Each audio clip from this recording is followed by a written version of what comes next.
Olá, bem-vindos e bem-vindas a Ferro no dia 31 do nosso caminho nascente.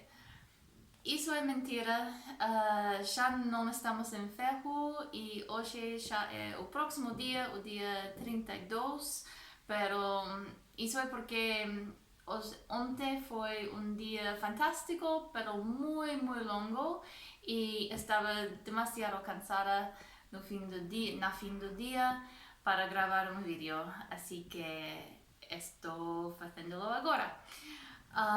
Como dizia, foi um dia fantástico.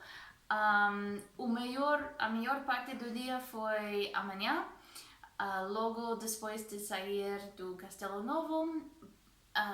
Ascendemos uma serra de montanhas, a Serra da Gadunha. Son montañas muy bonitas, muy rochosas, con grandes penedos por todas partes. Cuando baixamos ao outro lado da serra, entramos numa aldeia chamada Alcongosta, o qual é conhecida como o capital da cereja.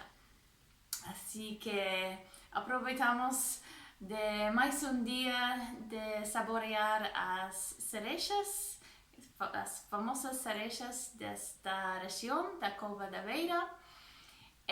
Depois de 13 km chegamos a Fundão, uma vila bastante grande, que normalmente seria a final da etapa.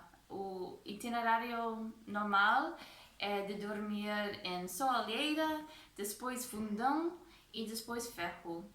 Pero posto que não era possível para nós dormir em Soalheira, porque os bombeiros agora já não estão autorizados a acolher peregrinos durante a pandemia, então nós fizemos uma etapa antes, dormimos antes de Soalheira em Póvoa do Rio de Moinhos, depois em Castelo Novo, que está entre Soalheira e Fundão, e depois tivemos que fazer uma etapa muito longa para chegar a Ferro.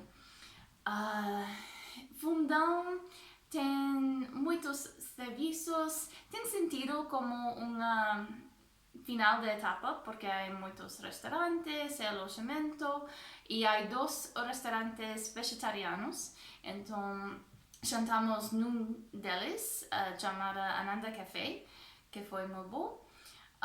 Pero ainda assim, eu estou contenta com as etapas que fizemos, porque, como já dizem, o Castelo Novo encantou-me. E Fundão, ainda que seja bastante grande e tem muitos serviços, não é muito interessante. A arquitetura não é muito bonito. Pero jantamos ali, depois ainda tivemos 18 quilômetros a caminhar. Essa parte foi muito difícil, pero finalmente chegamos a Ferro, que também gostou-me muito. É uma aldeia muito pequena, pero a gente ali são muito amáveis, muito simpática. E recentemente criaram um albergue para peregrinos ali em Ferro. O prédio antes era a casa do Crego, e quando o Crego faleceu, agora já tem outro Crego, pero ele não vive na aldeia, então a casa quedou baleira e decidiram renová-la e criar um albergue para peregrinos. Isso é muito novo. Somos somente o terceiro grupo de peregrinos a dormir ali. Então ainda faltam algumas coisinhas, pero como dizem, a gente é muito amável, é muito disposta a melhorar o albergue e a acolher peregrinos. Então, isso é tudo para ontem e agora até amanhã, que vai ser hoje.